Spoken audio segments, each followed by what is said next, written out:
can break the status quo. So, what am I going to do today? Firstly, it's about contextualization, how it's going to look like under the of the house. Secondly, about burden, what we should prove in under this debate. Thirdly, it's about our arguments, which I'll explain a little further. So, firstly, contextualization. For far too long, environmental problems are often being disregarded from the humanity, where enough of receiving such neglectness to the work towards the issues itself. Therefore, we need a change. So, what's prioritizing under our front of the house, everyone? We would choose these kinds of aggressive protests. We would choose to speak up about our votes, to speak up about our rights, to speak up about the problems in like an aggressive manner. For example, like people attacking the painting of Mona Lisa or Greta Thunberg speaking up in front of the whole United Nations about the actual problem that's happening. Even though if like you, the side of the house is gonna say like, but Greta Thunberg doing it in like a clear manner. No, but at the end of the day, Greta Thunberg chooses like to speak up her voice and like outragingly because like she needs the people to like actually listen to it, and we think that it's a part of aggressively speaking out about our problems. And the reason why these problems isn't solved right now is because the highest contributor of it is like the people with such high access to like to harm the environment. For example, like people who own big houses, and they're the ones who harm the environment the most. And we feel that there's like an urgency behind that. The earth is dying, the earth is sinking, and scientists have warned us like 30 years ago about what's really happening right now. And now we burn the forest, we neglect the environment. So why can't we just also aggressively speaking up, protesting against these issues that's been harming the environment in the first place?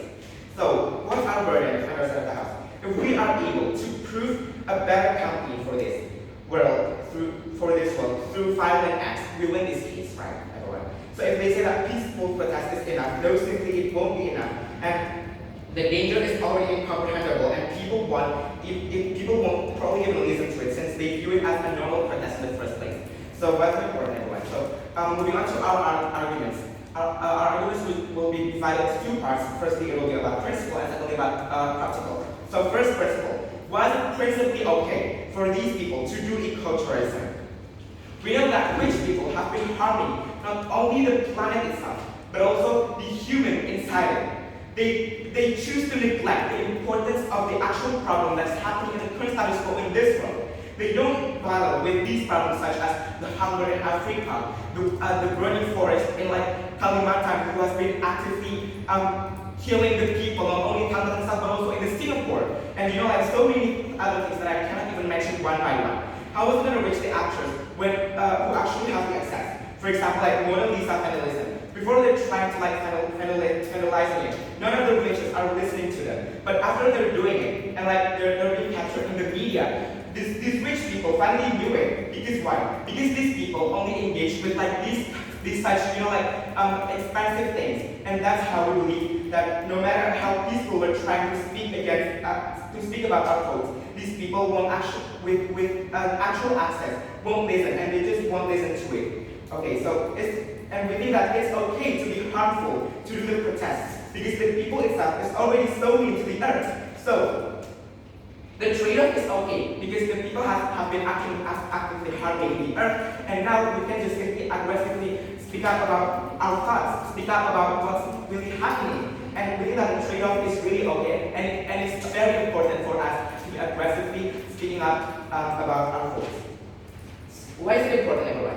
It's going to reach the government furthermore. For example, like these issues are often not being mentioned in like an actual, you know, like a formal forum. And how is this kind of thing will be mentioned in actual forum is through the protest itself. So when we're doing like such peaceful protest, what's going to make a difference with like a normal protest? Nothing, right? So therefore we need like an aggressive manner kind of protest. So, and other thing, it makes people fear the environmentalists to begin with, because now they know that these environmentalists are doing something. Now they know that there's like a harm that they want to cause. So therefore, in a certain house, people are going to be more aware about the danger, about not only the environment itself, but like also everything. And it's even better at the rest of the house because it will be reported to the mass media, and people would have more awareness to such issues. So moving on to our practical arguments, it will bring more awareness to the people. How does the process look like, everyone? When we're actually protesting against it, it's gonna be reported over the mass media, right? And more people are gonna have more access to it, to the issues from the very beginning. Because nowadays, mostly people in Indonesia, let's say, they have access to like such technologies such as television, even like the one who's living like I don't know, like a poor area. Most of them are still having the access to it, but not all of them have such awareness to like digging deep inside, like the actual issues. So people are going to be more curious about the actual problems because now they're being spread over in the media, and like the Japan will be protesting over A, B, C, D, and like the people are going to be more curious about it, and that's how the people are going to be more aware about what's really happening and what's really being the urgency in the current status quo. Then notice how in these protests people are being bold with quotes in it, and like just as simple as words that's being the urgency. And most of these images are going to be widely spread into the mass media and going to be portrayed to the whole world. And that's how people are going to see these things as something that's going to be as something that's being the urgency. And why is that important? Nowadays, most people have already access to it, like as what was mentioned. So it's more important for these people to like actually know it from the very first beginning. And even for the people who's living in the street, at least now they got to see the actual protest that is really happening in the street. Like for example, like they get to see what's really happening in like the street of people protesting. And now even if as simple as they're walking down the streets, they can see what's being the message being thrown by these people who's protesting. And therefore, in another side of the house, it's more better because it reaches from the lower class, middle class, even from the upper class, and even the government side of the house. Even the government itself, because now not only the people who actually care about the environment itself is going to know what's happening in the current status quo, but also all the people, all the subjects in this country, in the world, will actually have the access to know it. And now the problems are going to be mentioned and like are going to be discussed in such a formal forum in the government. And we think that it's going to reach more. It's going to reach more people, and we think that the urgency is like still matter in the rest of the house, and because of that, we're very proud to propose it. Thank you.